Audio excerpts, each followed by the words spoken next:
What happens when the body starts to fail? When muscles weaken and memories blur? Does the soul, that unseen core, simply fade? Or does it take on a new, profound significance?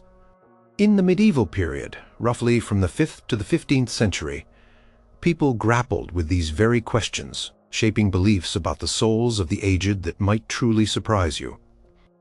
Number 1.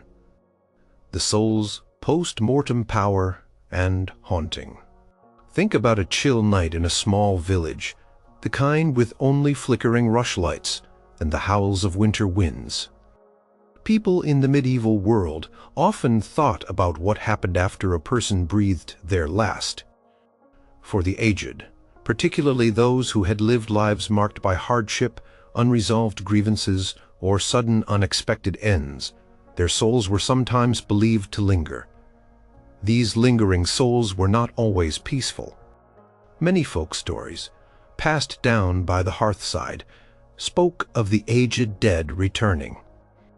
This wasn't about comforting visits, it was about the power of a soul unable to rest, a spirit that might bring unease or even misfortune to the living. Picture a long-lived elder, perhaps a village leader or a matriarch who died without making peace with an old enemy, or without completing an important task.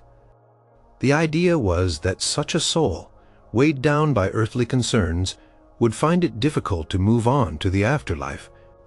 Chronicles from various regions, including parts of Germany and England, recount tales of revenants, figures said to be the animated corpses of the dead, often rising from their graves. While these revenants could be anyone, there was a particular fear associated with the aged. An old woman, perhaps, who had lived alone, suspected by some of being a healer or even something more sinister, might be feared more in death than in life. Her returning spirit could be blamed for livestock, dying for milk curdling, or for strange sounds heard in the night. The stories paint a vivid picture of communities gripped by the possibility of the old dead walking. Sometimes, the elderly person's will or final wishes played a crucial role. If a will was contested, or if a promise made to the dying elder was broken, the soul might become a source of trouble. One account from a monastic record in the 12th century describes a case where an aged noblewoman, known for her sharp wit and stubbornness, died. Her heirs, eager to get their hands on her wealth, ignored a clause in her will that required a specific sum to be donated to a local monastery for prayers for her soul. Legend has it that strange disturbances began in the manor house. Objects moved, hushed whispers were heard in empty rooms, and cold spots appeared. The terrified family eventually consulted a priest, who, after much prayer and investigation, supposedly advised them to fulfill the overlooked will clause. Only then, it is said, did the disturbances cease, suggesting the soul of the departed elder had finally found peace once her earthly wishes were honored. This was a powerful reminder that neglecting the wishes of the aged could have serious consequences for the living. The belief in restless souls of the aged, often intertwined with concepts of spiritual duty and proper burial. A hurried or improper burial, or a lack of proper Christian rites, could trap a soul between worlds. For an older person, who might have accumulated more sins or had a longer list of unfulfilled duties, this risk was even greater. Imagine a lone traveler, an aged merchant perhaps, dying far from home without the benefit of a priest or family to perform the last rites. His soul might become a wandering spirit, unable to reach heaven or hell, forever tied to the place of his death. These tales served as cautionary warnings, emphasizing the importance of Christian burial practices and the spiritual welfare of all, especially the elderly. At the time of their passing, the fear of an elder's soul remaining unquiet reinforced the community's obligation to ensure a good death for its oldest members. In some regions, particularly Northern Europe, the idea of the Draugr or similar spectral figures, often associated with powerful individuals or those with strong personalities in life, extended to the aged. These weren't necessarily malevolent in all cases, but they represented a force of the departed that could interact with the living. The souls of aged warriors, for instance, might be believed to guard their burial mounds, occasionally appearing to those who dared to trespass. A sagacious old woman, whose wisdom had guided the community, might, upon her death, be believed to protect her former dwelling or family lineage, perhaps by appearing as a warning or a silent guardian. These protective apparitions, though not malevolent, still highlighted the continuing power and presence of the aged soul even after the body's demise. The dead were not simply gone. Their spirits could still influence the world.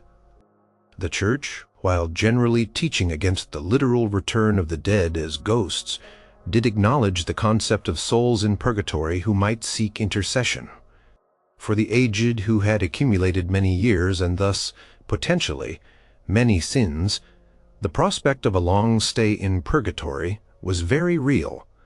While not haunting in the traditional sense, a soul in purgatory might, according to some popular beliefs, communicate with the living through dreams or visions, subtly prompting them to offer prayers, masses, or alms on their behalf.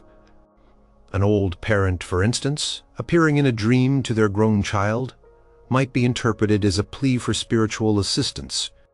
This was less about vengeance and more about a soul seeking release from suffering, relying on the living to perform charitable acts. The spiritual connection between the generations continued even after death, with the well-being of the elder's soul dependent on the piety of their descendants. The persistence of these beliefs meant that the death of an aged person was often surrounded by a sense of trepidation, not just grief. Rituals performed at the deathbed during the wake and at the funeral were designed not only to honor the departed but also to ensure the soul's peaceful journey. Vigil services, the tolling of church bells, the sprinkling of holy water, and the reciting of specific prayers were all thought to aid the soul in its transition. These practices were particularly emphasized for the aged, whose long lives might have accumulated more spiritual baggage. The belief was that proper care during these final moments could prevent the soul from becoming restless and causing problems for the living. It was a communal effort to secure the peace of the dead and the safety of the living, acknowledging the potential lingering power of the aged spirit. Number 2. The soul's dependence on relics and saints for a good death. Dying in the medieval period was not just a physical event. It was a profound spiritual crisis. For the aged, facing the imminent end of their earthly journey, the soul's destiny became the most pressing concern.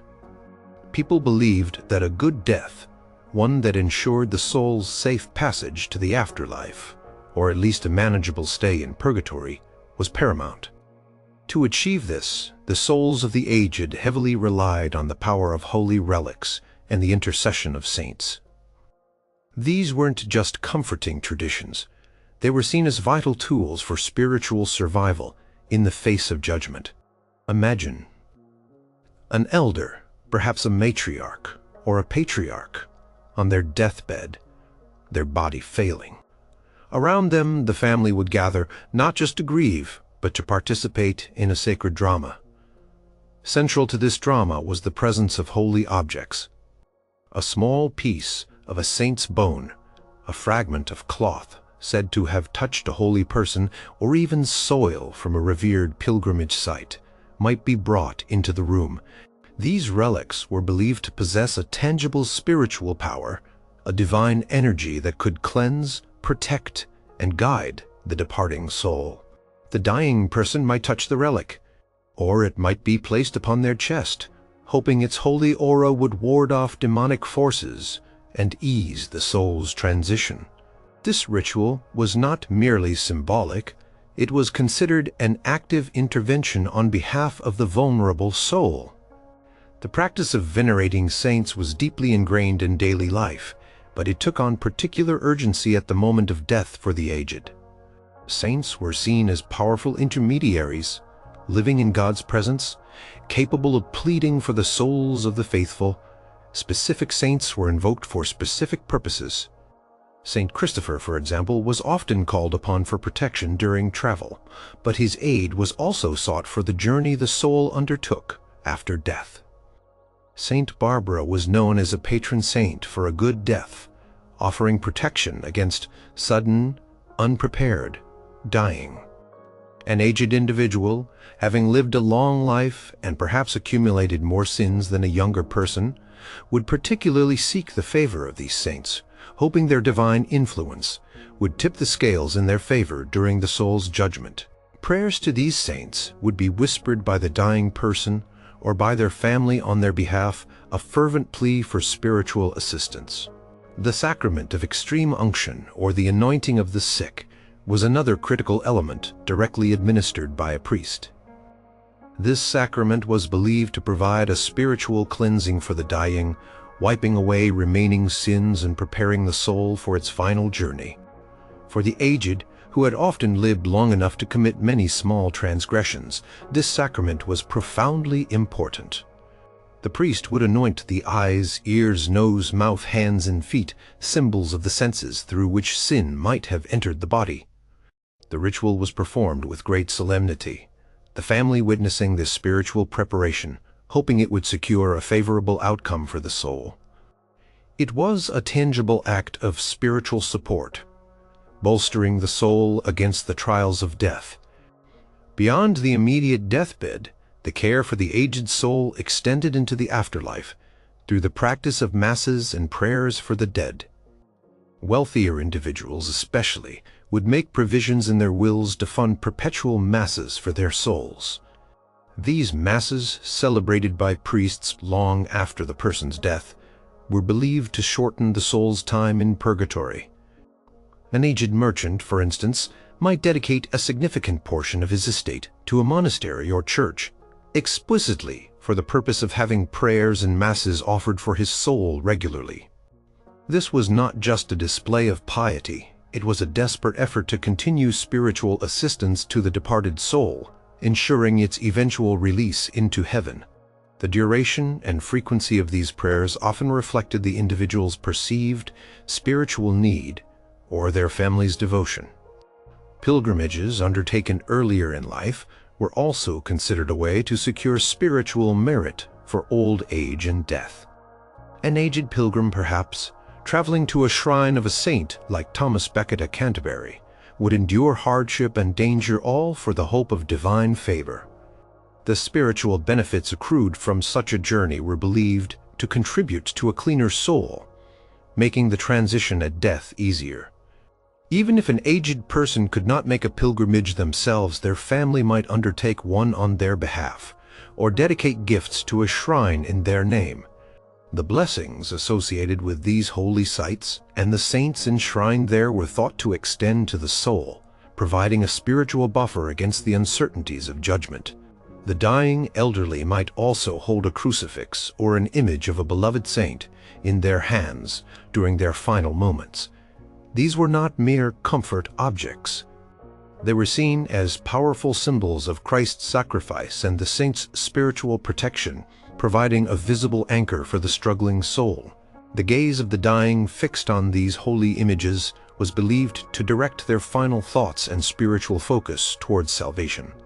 This visual and tactile connection to the sacred was a final attempt to imbue the departing soul with grace and ensure its purity as it left the body. The act of clutching the crucifix was a silent plea, a last resort in the face of the unknown. Finally, the Church itself, through its teachings and institutional practices, played an immense role in shaping these beliefs. Sermons preached the necessity of a good death, detailing the spiritual preparations required. Confession, penance, and receiving communion regularly were all emphasized as vital for the soul's well-being, especially as one approached old age. For the aged, these practices became even more frequent and intense, driven by the desire to purify the soul as much as possible before death. The fear of dying unprepared, with a soul heavy with unconfessed sins, was a powerful motivator. Thus the entire spiritual ecosystem of the medieval world, from the humblest relic to the grandest cathedral, conspired to provide every possible aid to the souls of the aged as they embarked on their final, most significant journey. Number 3. The soul's journey before death. Imagine a quiet room lit by the gentle glow of a hearth, where an aged person lies in bed, their breathing shallow, their eyes sometimes fixed on unseen things. In the medieval period, it was commonly believed that as the body weakened with age and approached death, the soul could begin its journey even before the last breath. This was not a physical movement, but a spiritual one, where the soul might experience visions, encounters, and even premonitions of the afterlife. These pre-mortem experiences were seen as profound signs, glimpses into the spiritual realm that awaited. Accounts from monastic chronicles and hagiographies, the lives of saints frequently describe aged individuals, particularly pious ones, experiencing vivid visions in their final days. These visions were often interpreted as divine grace, a special revelation granted to those nearing the end of a long life lived in faith. An old monk, for instance, might speak of seeing angels, or even Christ himself, appearing at the foot of his bed, offering comfort and guidance. These experiences were considered proof that the soul was already detaching from the earthly body, preparing for its ultimate destination. The dying person's words, sometimes spoken in a delirious state, were often listened to with awe and reverence, as they were believed to be conduits of heavenly knowledge. Sometimes, the visions were less comforting and more challenging. There are stories of aged individuals, perhaps those who had lived lives with less devotion, reportedly seeing demonic figures or terrifying landscapes. These were interpreted as glimpses into purgatory or even hell, warnings for the soul to repent quickly and fiercely before it was too late. Family members and priests would intensify their prayers around such a person, believing that these tormenting visions were spiritual battles being waged for the soul's ultimate fate. The dying person's struggles, their cries, or fearful gestures were seen as reflections of the unseen conflicts surrounding their soul. This intensified the spiritual urgency of their final moments. The concept of departed loved ones appearing to the dying aged was also a widespread belief. An old widow might speak of her deceased husband or children coming to greet her, their faces filled with light and welcome. These encounters were rarely seen as morbid. Instead, they were often a source of profound comfort, a sign that the soul was not entering the unknown alone. It was believed that these spirits, perhaps already in heaven or on their way there, were acting as guides, easing the transition for the newly departing soul. These tales served to reassure the living that death was not a final separation, but a doorway to reunion with those who had gone before. The shared experience of these visions, sometimes recounted by the dying person to their family, reinforced the spiritual ties between generations. Beyond literal visions, many aged individuals were believed to experience a heightened sense of spiritual awareness in their final days. This might manifest as prophetic insights, a sudden understanding of divine truths, or a serene acceptance of their impending death. An old village elder known for their practical wisdom might suddenly utter profound spiritual insights speaking of God's mercy or the brevity of earthly life in ways they never had before. These were seen as gifts of the Holy Spirit bestowed upon the soul as it neared its liberation from the constraints of the body. The wisdom of the aged, already respected, gained a new divine dimension as their soul began its ascent. The concept of the soul leaving the body through the mouth, often depicted in medieval art as a tiny human figure or a bird, was connected to these pre-mortem experiences. As the aged person breathed their last, the soul was thought to hover, perhaps looking back at the body or gazing towards the spiritual realm it was about to enter fully.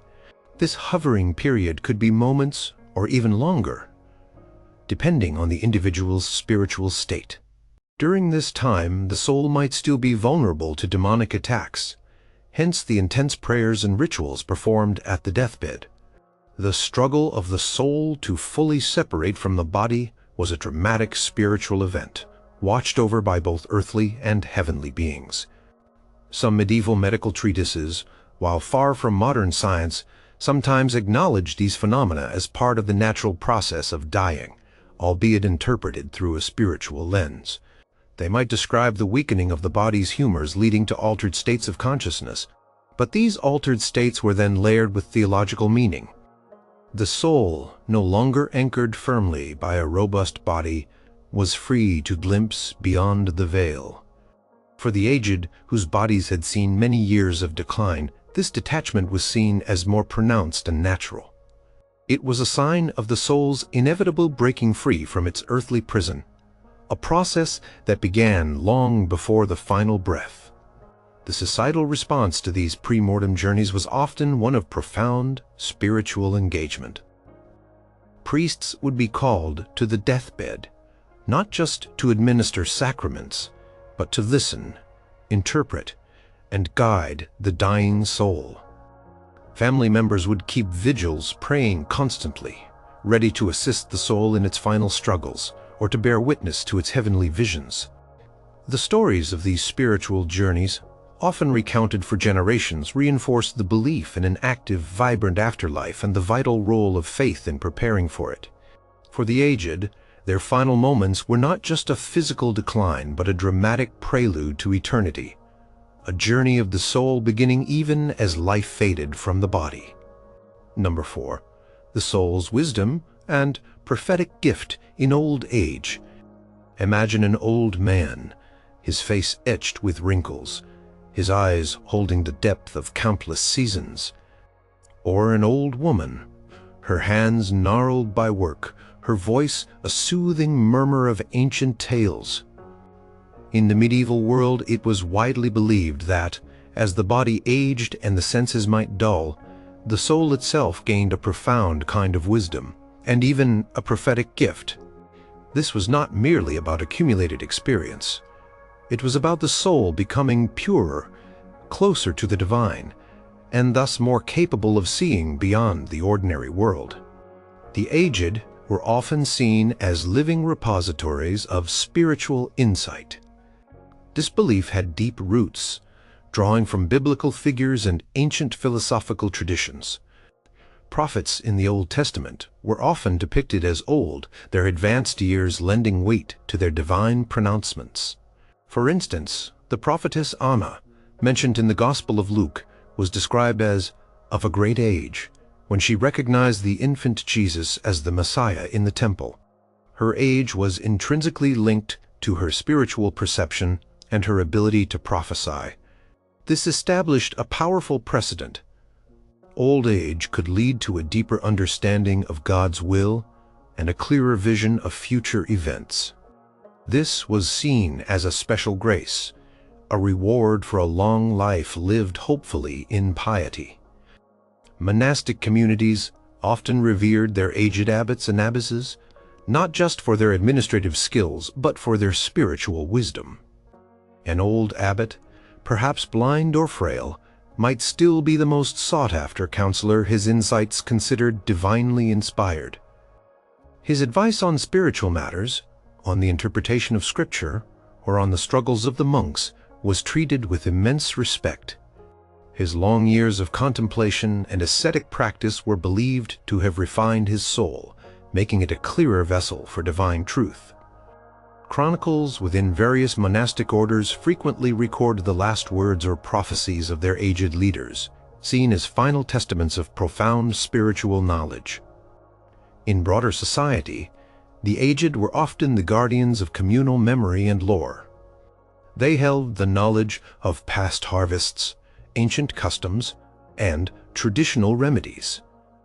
But this knowledge was not just practical. It had a spiritual dimension.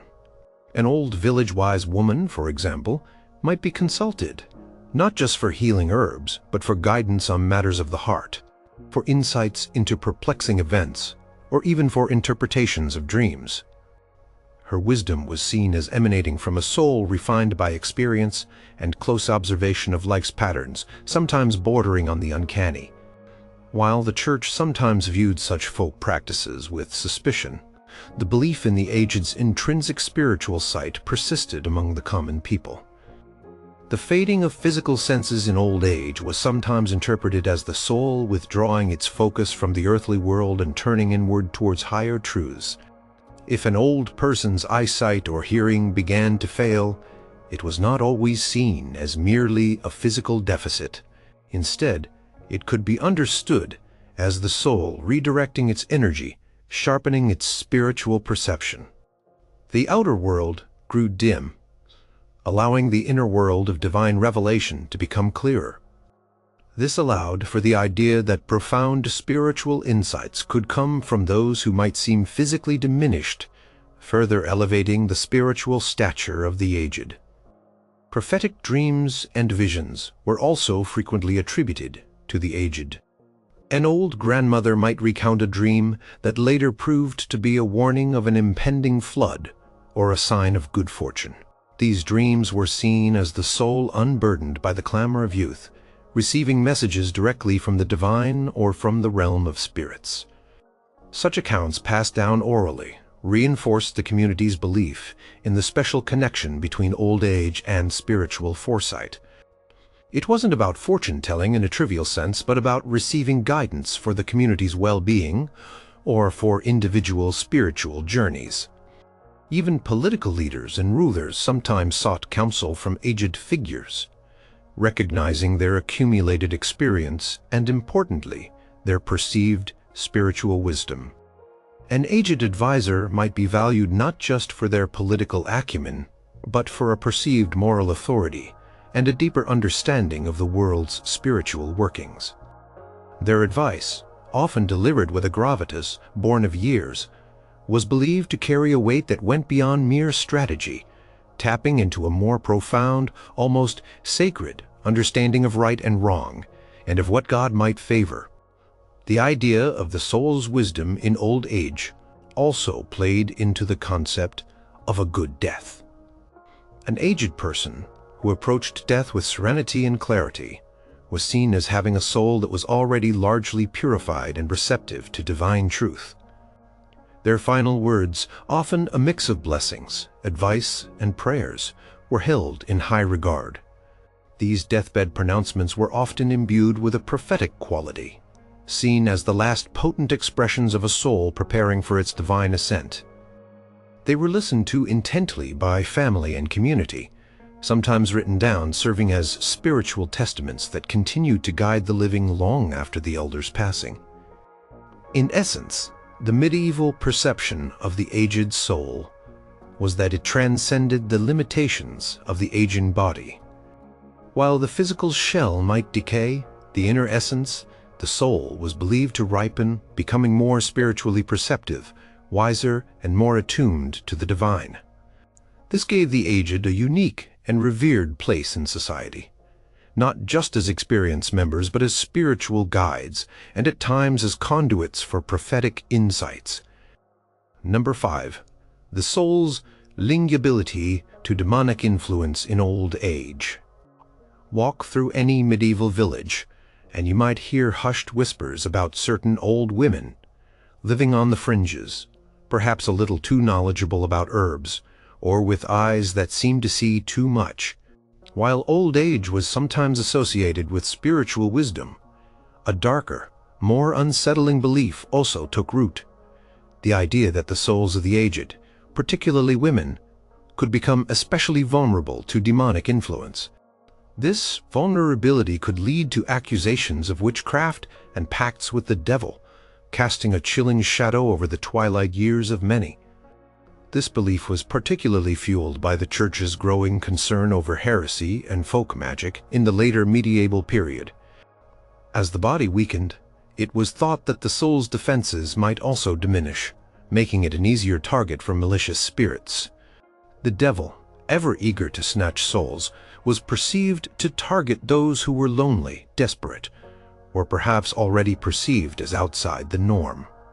Aged women, often living in poverty, without male protectors, or those who practiced traditional healing arts became prime suspects. Their age, rather than being a sign of reverence, could be twisted into a mark of suspicion, seen as a long life lived under the shadow of potential sin, or even outright malevolence.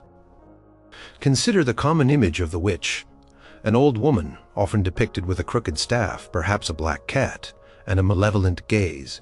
This image was not simply a fictional invention, it was deeply rooted in the anxieties of the time. Sermons and legal texts, while not explicitly targeting the aged, often described traits that were frequently associated with elderly women: isolation, a perceived bitterness or eccentricity, and an ability to inflict harm through curses or dark magic. The belief was that the devil could offer an aged person, perhaps one feeling powerless or forgotten, a false sense of control or vengeance in exchange for their soul. This Faustian bargain was seen as particularly tempting for those who felt they had little left to lose. Specific historical records, particularly from the later medieval period and early modern witch hunts, provide chilling examples. Though the peak of witch trials occurred later, the conceptual groundwork was laid in the medieval era. Accusations against old women often revolved around misfortunes in the community: a blight on crops, the sickness of children, the unexplained death of livestock. An old woman's scowl, her muttered words, or her mere presence could be interpreted as the cause, fueled by the belief that her soul had made a wicked pact. The weakened state of an old body might make it seem more susceptible to being ridden by a demon, or to acting as a mere puppet for infernal forces. The legal frameworks emerging in the later medieval period, particularly those dealing with magic, contributed to this fear. Texts on how to identify witches, though more prevalent in the early modern era, began to circulate, often describing the physical marks or behaviors associated with demonic possession or a demonic pact. Old women, with their wrinkled skin, moles, or other blemishes, might have these natural age-related features interpreted as the devil's mark, a telltale sign of their soul's allegiance to evil. The very signs of aging could become evidence against them, pushing them further into the dangerous category of the damned. Confessions, often extracted under duress, would describe aged individuals admitting to meeting the devil in secluded places, often at night, and signing away their souls in exchange for magical powers. These powers, though often minor in the alleged crimes, were always seen as originating from a direct agreement with evil. An old woman might confess to causing a neighbor's cow to sicken, or to making a young man fall ill with a fever, acts that were believed to be enabled by her soul's dark alliance. These confessions, whether forced or genuinely believed by the accused, served to reinforce the prevailing fear that the aged could be susceptible to such spiritual corruption. This vulnerability was also linked to the idea of a soul being unprepared for death. If an aged person had lived a life of perceived sin or lacked proper religious observance, their soul was seen as spiritually weak, and thus more easily corrupted by temptation. The devil would exploit these spiritual weaknesses, preying on lingering resentments, fears, or unfulfilled desires. An old woman who harbored a grudge against a neighbor for decades, for example, might be seen as ripe for demonic persuasion, leading her soul down a path of dark magic and malevolence. The Church's remedies for such perceived demonic influence were often severe, ranging from exorcism rituals for those believed to be possessed, to trials and executions for those accused of witchcraft. These actions were not just about punishing individuals. They were about protecting the community from the perceived spiritual danger posed by souls compromised by demonic influence. For the aged, this often meant a tragic end. Their final years shadowed by fear and suspicion, their souls believed to be forever lost to the devil's grasp. The belief served as a stark reminder that even in old age, the spiritual battle for the soul was far from over. Number 6. The soul's burden of sin and penance in old age. Picture a medieval person in their twilight years, perhaps a wealthy merchant or a noblewoman, their life drawing to a close, For them, the spiritual anxieties of the age were magnified by the accumulation of a lifetime of sins. In the medieval world, a profound belief held that the soul carried the full burden of every transgression, both great and small. As one entered old age, the imperative to purify the soul through intense penance became paramount. A desperate race against time to lighten the spiritual load before facing divine judgment. The concept of purgatory loomed large in the medieval mind. It was a place of temporary suffering, where souls were cleansed of venial sins or paid the temporal punishment due for mortal sins, already forgiven. For the aged, who had simply lived longer and thus had more opportunities to err, the prospect of a lengthy, painful stay in purgatory was a terrifying reality. This fear drove many to undertake rigorous spiritual exercises, to engage in acts of profound charity, and to seek out extreme forms of penance in their final years.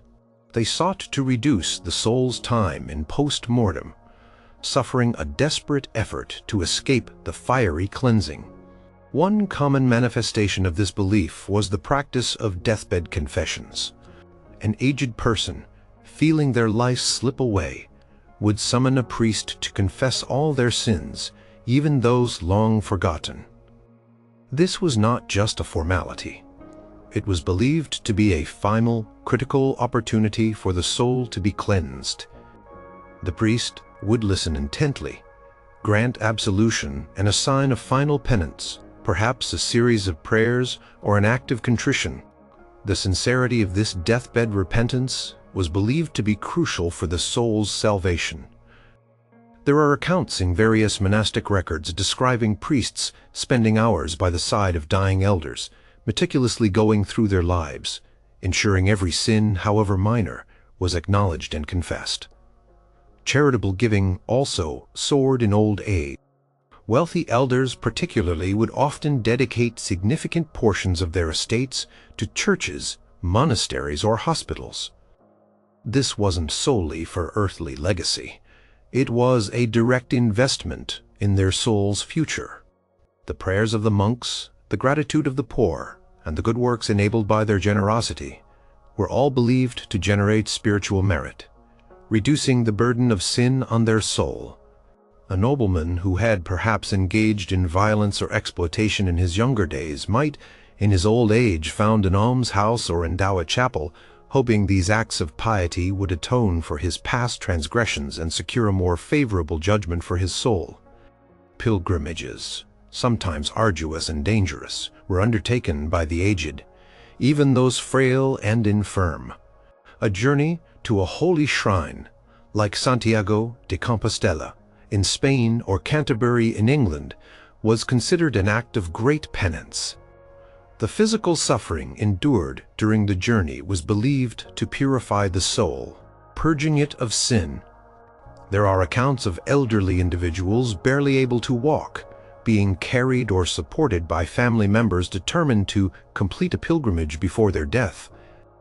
The spiritual benefit of such an undertaking was thought to be immense, a final monumental effort to lighten the soul's load. The practice of writing wills also became a profound spiritual act for the aged. Beyond the distribution of earthly possessions, medieval wills often contained extensive clauses regarding prayers for the soul. An aged person would specify how many masses were to be said for their soul, for how long, and sometimes even by which specific religious orders. They might leave money for candles to burn eternally before a saint's image, or for paupers to pray for them. These detailed instructions reflected the deep anxiety about the soul's fate and the conviction that the living could continue to assist the departed through spiritual acts. The will was a final, meticulously planned effort to secure a favorable afterlife for the soul. Fasting and acts of asceticism, often practiced by monks and hermits throughout their lives, would sometimes be intensified by the aged in lay society. An old woman, perhaps, would restrict her diet further, or spend more hours in prayer, even sleeping on the floor. These physical mortifications were believed to directly benefit the soul, scourging away its impurities. The pain and discomfort were seen as a form of suffering that could atone for past sins, making the soul lighter and more prepared for its divine encounter. This intensified piety was often encouraged by confessors who stressed the urgency of spiritual preparation in the final years of life. The role of the confessor, or spiritual advisor, became even more critical for the aged.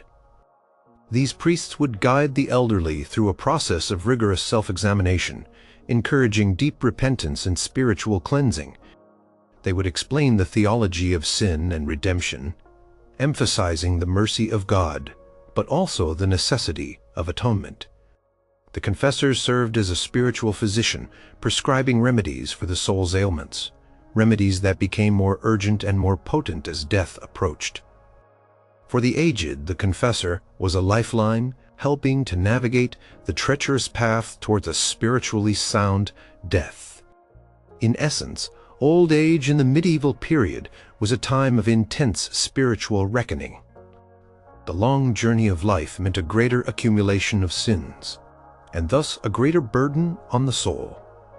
The fear of purgatory, coupled with the desire for salvation, drove many aged individuals to undertake significant acts of penance, charity, and devotion. Their final years were often a race against time, a fervent spiritual effort to purify their souls and ensure a more favorable passage into the afterlife. Number 7. The soul's proximity to God in old age. Imagine a world where age was not just about physical decline, but also about spiritual ascent. In the medieval period, a powerful belief held that as the human body weakened with age, the soul within it grew stronger, purer, and became increasingly closer to God. This wasn't seen as a contradiction to the hardships of aging, but rather a profound spiritual transformation. The elderly, particularly those who led pious lives, were often viewed as living saints, their souls illuminated by divine grace. This idea stemmed from several foundational concepts. One was the Neoplatonic philosophical tradition, which deeply influenced Christian thought. This tradition suggested that the body was merely a vessel, and as it deteriorated the soul, the true essence of a person became less tethered to earthly concerns. This allowed the soul to focus more intensely on spiritual realities, drawing closer to the divine source. For the aged, this physical weakening was not a tragedy, but a sign that the soul was preparing for its ultimate reunion with God. It was a shedding of the material, allowing the spiritual to flourish. Consider the lives of monastic hermits and anchorites. Many of these holy figures chose lives of extreme isolation and asceticism, often into old age. Their withered bodies, their gaunt faces were not seen as signs of decay, but as badges of spiritual triumph. The more their bodies suffered, the more their souls were believed to be refined, brought into direct communion with God. Stories circulated about aged hermits who could perform miracles or whose prayers had exceptional power.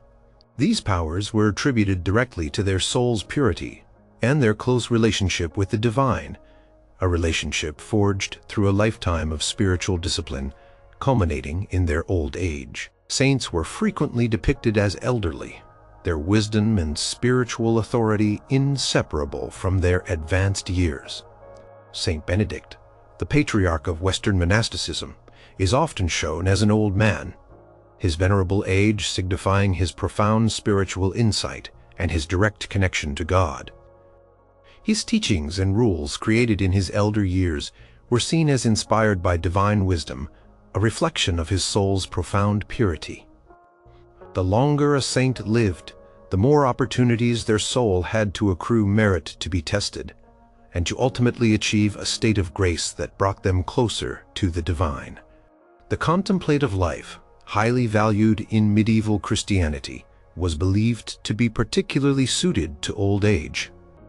With physical strength waning and worldly distractions often diminishing, the aged could dedicate themselves more fully to prayer, meditation, and spiritual introspection. This inner focus allowed the soul to transcend earthly limitations and delve deeper into divine mysteries. An old woman, perhaps, who could no longer work in the fields, might spend her days in prayer, her soul engaged in the ceaseless dialogue with God. Her physical inactivity was seen as a pathway to intense spiritual activity, her soul drawing ever nearer to the divine presence. The serenity often observed in pious elders facing death was also interpreted as a sign of their soul's proximity to God. If an aged person accepted their impending death with peace and faith, it was believed their soul was already sensing the divine welcome awaiting it. This calm acceptance was a testament to a soul that had lived righteously and was now ready for its ultimate reward. Their final moments were not just a physical transition, but a spiritual ascent, guided by a soul already touching the divine.